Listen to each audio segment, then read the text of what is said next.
Bismillahirrahmanirrahim. Assalamualaikum warahmatullahi wabarakatuh. Alhamdulillahi rabbil alamin.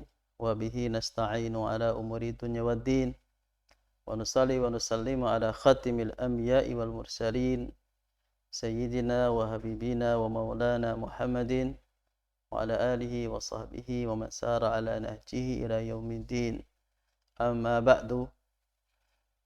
Puji syukur kepada Allah Subhanahu wa taala yang telah melimpahkan karunia-Nya, melimpahkan taufik hidayah-Nya sehingga kita pada hari ini masih diberikan kekuatan untuk menjalankan perintah-perintah-Nya, terkhusus perintah puasa di bulan Ramadan ini.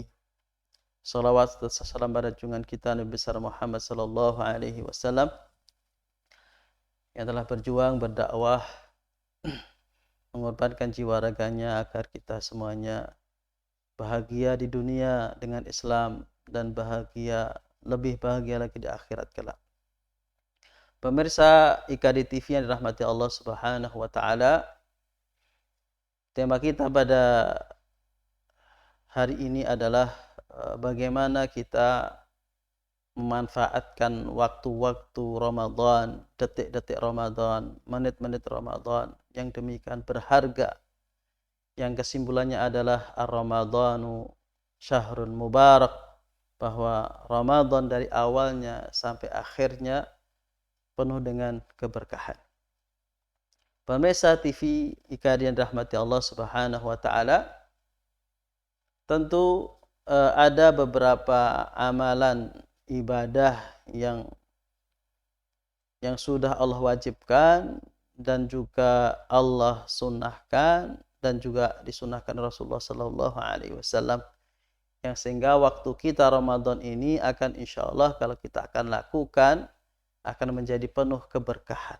Semuanya akan berujung kepada pahala dan ridha Allah Subhanahu wa taala, berujung pada ampunan Allah Subhanahu wa taala dan berakhir kepada pembebasan kita dari api neraka. Yang pertama, para pemirsa IKD TV yang dirahmati Allah Subhanahu wa taala, tentu kita yang pertama adalah puasa. Bagaimana kita waktu-waktu kita setelah terbitnya fajar sampai nanti tenggelamnya matahari, kita jaga betul puasa kita. Jangan sampai puasa kita batal, naudzubillah min dzalik, atau hanya sekedar gugur kewajiban sehingga kita tidak mendapatkan apa-apa kecuali lapar dan dahaga.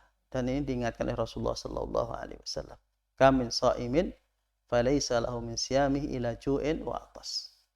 Rasulullah memperingatkan bahwa banyak pula orang berpuasa namun dia berujung kepada hanya lapar dan dahaga. Tentu karena tidak menjaga puasanya dari perbuatan maksiat, perbuatan yang haram, baik perilaku maupun ucapan. Yang kedua, pemirsa TV IKD yang rahmati Allah Subhanahu wa taala, adalah as-salat. Ya. Tentu Ramadan ini adalah ibadah yang dikenal dengan ibadah salat sunnah tarawih. Bagaimana awal-awal Ramadan orang berbondong-bondong ke masjid untuk menjalankan sholat tarawih atau qiyamul lail. Intinya bahwa yang kedua yang akan mengisi waktu-waktu kita adalah sholat, baik sholat fardu kita. Ya kan? Bahkan dalam hadis Ibnu Khuzaimah, Rasulullah Shallallahu Alaihi Wasallam bersabda, "Man adda faridah, barang siapa yang mengerjakan ibadah-ibadah faridah di dalam Ramadan, kaman adda sab'ina faridah fima siwahu."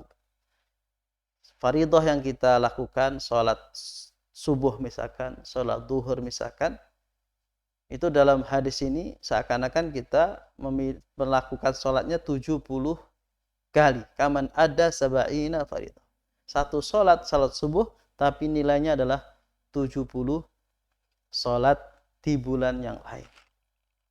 Kalau kita kerjakan dengan jamaah, kita pegang waktu-waktu jamaah, maka kita bisa bayangkan betapa kalkulasi pahala kita luar biasa. Karena satu sholat itu 37 derajat.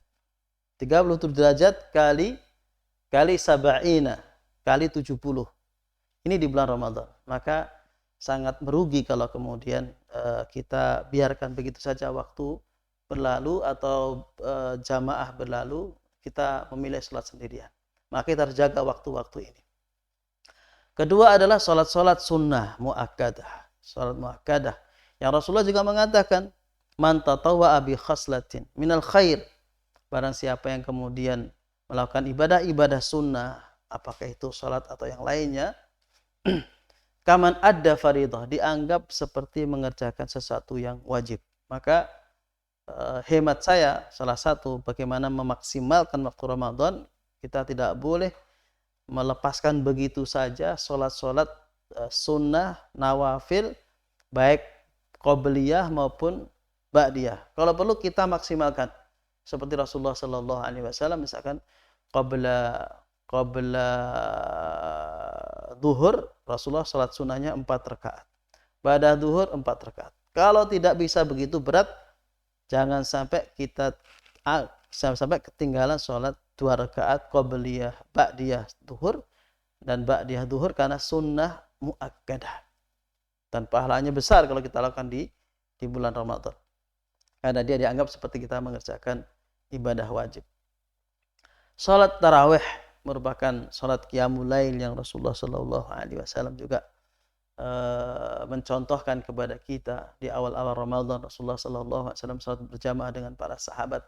Ini juga jangan sampai kita lepaskan tarawih begitu saja, karena Rasulullah Shallallahu Alaihi Wasallam juga bersabda bahwa barang siapa yang salat bersama imam hatta yansarif, maka dia seperti menghidupkan semalam suntuk. Semalam penuh kita dianggap kalau kita sholat bersama imam, sholat isya kata ulama, sholat isya, kemudian dilanjutkan sholat tarawih sampai selesai, maka kita yuktab, kita seakan-akan dianggap sudah sholat semalam suntuk.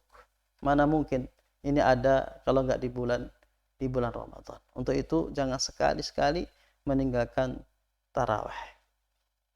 Kalau tak harus kemudian lepas karena satu lain hal, jangan sampai kita tinggalkan, kita sholat tarawih atau sholat qiyamul lail di rumah kita masing-masing. Kemudian ibadah yang ketiga yang di dalam Ramadan ini menjadi simbol Ramadan adalah membaca Al-Quran. Membaca Al-Quran ini bisa kapan saja bisa kita lakukan. Rasulullah Shallallahu Alaihi Wasallam sangat jelas dalam hadisnya bahwa Rasulullah Shallallahu Alaihi Wasallam setiap Ramadan itu ja'a Jibril yudarisuhul Quran. Jibril datang pada Rasulullah Shallallahu Alaihi Wasallam setiap Ramadan yudarisuhul Quran, mudarasah, Rasulullah membaca Quran didengarkan oleh malaikat Jibril sampai kemudian di tahun meninggalnya Rasulullah Shallallahu Alaihi Wasallam, Rasulullah yudarisuhu marratain. Rasulullah setoran hafalan atau tadarus membaca Quran di hadapan Jibril itu dua kali, artinya 2 kali khatam.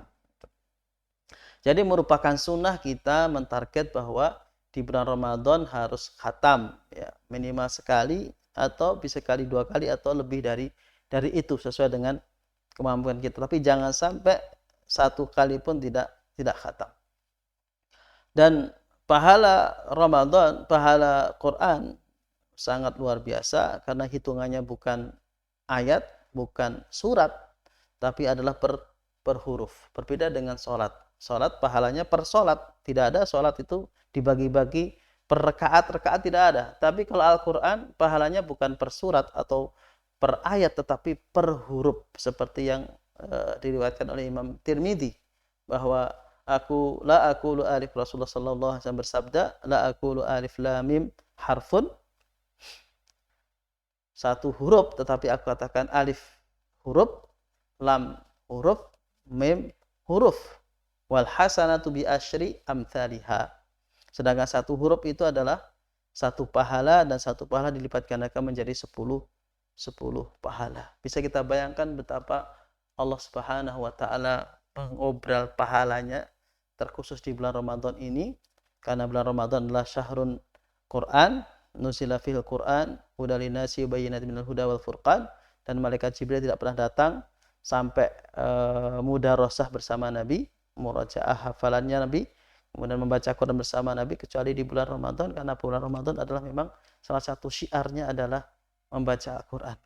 Maka kita bagi-bagi Quran itu setiap sholat, misalkan berapa, 2 halaman, 2 halaman, 2 halaman, 2 halaman, kali 5 sudah 10 lembar atau 10 halaman. Kalau kita baca setiap sholat adalah 2 halaman, itu sudah 1 juz itu setiap sholat. Belum di waktu-waktu yang lain kita tahajud, kita tadarus ba'dal isya dan seterusnya, dan kapan kita senggang kita bisa gunakan untuk membaca Al-Qur'anul Karim dan mentadabburinya.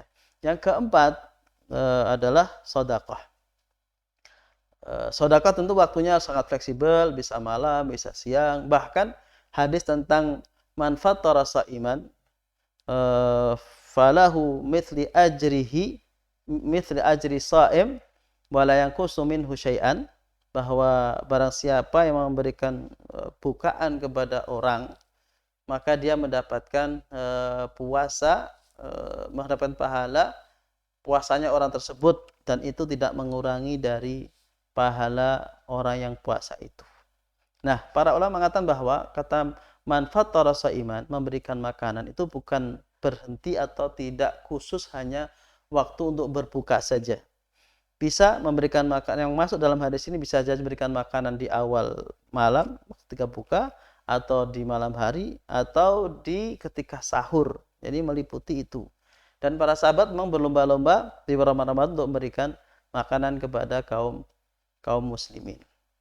Dan ibadah-ibadah lain seperti luzumul masjid merupakan juga syiar dari Ramadan, bagaimana kita memperbanyak waktu kita di Ramadan. Dan para sahabat begitu, mereka dikatakan, kenapa kalian memperbanyak di masjid? Linahfadha siyamana, kami memperbanyak di masjid dalam rangka untuk menjaga puasa kami, dan nanti ditutup waktu-waktu kita akan kita habiskan di 10 terakhir di masjid dengan i'tikaf. Di luar 10 terakhir kita sering ke masjid, luzum di masjid.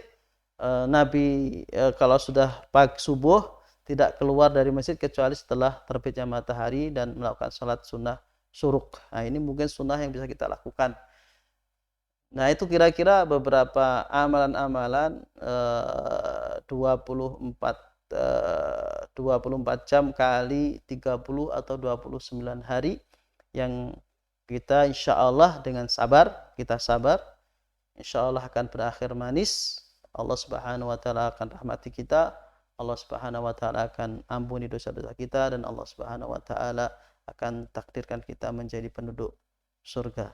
Demikian para pemirsa TV Kajian Rahmatullah Subhanahu wa ta'ala. Wallahu muwaffiq ila aqwamit thoriq. Assalamualaikum warahmatullahi wabarakatuh.